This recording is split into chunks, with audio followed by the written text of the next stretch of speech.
Good afternoon. Good afternoon. It's afternoon over here in Texas. We're on Central Standard Time. Hello, everybody's everybody doing? How are you? How are you? Hopefully, I'm in my car again, taking a little break. Hoping you guys having a great day, an awesome day, and feeling good and feeling great and enthusiastic. For those of you who don't know me, my name is Alana S. Brown. I work with women to help them actually align with their strategies that they have to empowerment, enhancement, and execution of their ideas in life and in business. So if you're a woman or you know a woman who is aspiring to be in business, she's in leadership capacity or she's in ministry, she might want to actually check out Results Empowerment. And the Results Empowerment is a membership group. It's only like $47 a month. So for those of you who want to know more about the Results Empowerment call, all the requirements to be on the Results Empowerment call, 15-minute call Monday through Friday, is that the only requirement is that you must be an entrepreneur or aspiring entrepreneur or some woman in ministry or in leadership capacity to be on that call. If you want the results, want the information for that call, there's no cost to you. That would just inbox me for that information. So I'm going to get started here. I'm not going to be on before you too long, and hopefully you guys can see me better than you saw me yesterday. And I want to talk about a little bit. Hey, Derek, how you doing? How's it over there in Cali? So hopefully you guys are having a great day or whatever. And for those of you who are watching it live, put a 1 below. And those of you who are watching the replay, put a 2 below. Share the video out. You might help somebody. But I want to talk about dying to self and knowing thyself. Just today on the call, we talked about the definition of me and as women and self-identity. And I know there's a lot of times when you interview with women and they you ask them, tell me a little bit about yourself, they usually start off with titles like I'm married, I have children, and these sort of things. But they never talk about their value or their attributes. And I'm thinking, do we think that titles define us or our marital status defines us, or we might have virtue, we might be virtuous, we might have very powerful attributes. Do those attributes define us, or we are our attributes, or we are our finances, or do we have more value than just what our status is and just the titles that we actually represent? And sometimes we get lost in the titles and we forget who we are as women and what we actually represent.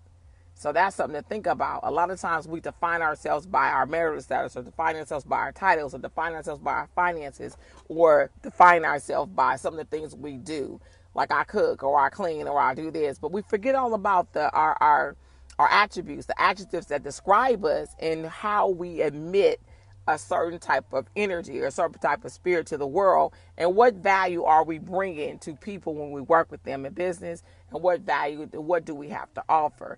And a lot of times men just rattle off their attributes so quickly without talking about their marital status, without talking about where they are, without talking about their circumstances or how many children they have. Sometimes it takes you 2 or 3 months to know if a man has children when you're doing business with him. But a woman, she rattles it off the top. I'm a mother, I'm a single, I'm this, I'm that, or we bring our issues to everything. And I was thinking, are we more than our status? Aren't we more than our titles? Don't we bring more value to business? And don't we bring more value to life and people than just our status and just our titles of the jobs that we do? That's something that I was thinking about. The next thing I wanted to share is I love this thing by George Mueller. He was he died in 1895, and his thing says, he said, when they asked George Mueller what God had taught him the most deeply about life, he said, there was a day when I died. I utterly died. I died to George Mueller, his opinions, my preferences, my tastes, and my will.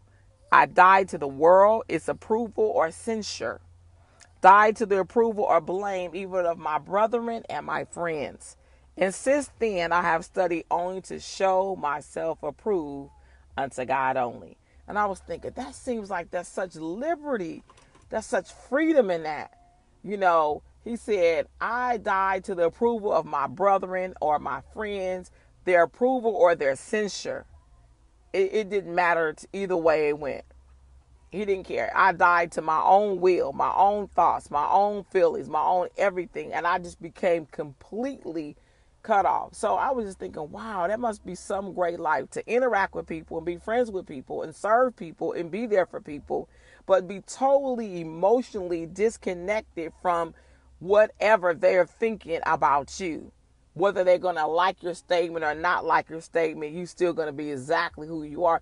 That's got to be some strong sense of self. That's why I put these two together. Because knowing yourself and dying to yourself, you got to really have a strong sense of who you are in order just to even die to self. Because when I think about most of the times we have issues or heart problems or strokes or different things like that, something that I had, we actually, something bothered us, something offended us, something is hindering us, something happened that caused us to be offended or cause these things for us to feel certain type of ways that cause our heart or cause our bloods to feel to actually, and I'm just speaking of myself because I know how I felt about some things that happened in my life and some things that I went through. And I was thinking, wow, now it's time to go to a whole nother level. Get to the point where you think less of what people say, what they think, and you just go totally all in and be who you totally are. Just imagine what we could accomplish if it didn't matter if we followed a direction of the Spirit of God within us and we said, bam, this is what I'm supposed to do, this is where I'm supposed to go.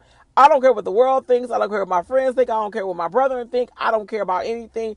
I'm just going for fully emitting my worth and my value and what I have to offer to the world, totally disconnected from the emotions or the backlash or the approval or lack thereof that would actually come with all that I have to say and all that I have to be. Man, how would we show up if we didn't mind what people said or thought? That's just something just to think about. Just say la. Just let that resonate with us right now. Who would we be? How would we define ourselves if we wasn't comparing ourselves or concerned with anything outside of us? How would we totally be if the only thing we was looking to do was to execute upon what was given to us, which is total clarity and without any distraction of what others may think? Wow. You got to die to self in order to know thyself. In order to know thyself, you have to die to self. Peace and blessings. You have a wonderful day. Share the video. It may help somebody because it's helping me.